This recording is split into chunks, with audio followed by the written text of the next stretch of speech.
ivyo bimenyetso bigaragaza kwikunda.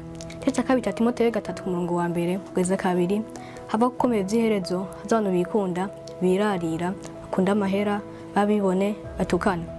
Ikintu ca mbere kagaza ko wikunda. Nimba uhora wiyumvira mu nyungu zawe ivyo ntukavyumvira mu nyuma urikunda. Nimba uhora wipfuza kuba gushimagiza mu vyukora vyose kimishikira ko wikunda. Nimba udashobora kunezezwa ivyiza biba ku bandi ukanezezwa ivyo vyabaye isupu kimenyetso cy'uko wikunda. Nimba uhora wiyumvira kuzi byose kuruta abandi kimenyetso cy'uko wikunda. Nimba uhora wishongora imbere y'abandi ivyo ushobora kwekana ko uhambaye kimenyetso cy'uko wikunda. Nimba udafite umutima ugaragaza ugufasha abandi kimenyetso cy'uko wikunda. Muri Yohana 13 ku murongo w'34 kugeza 35 havuga ngo mugiranire urukundo niho wazomenya ko muri abanje.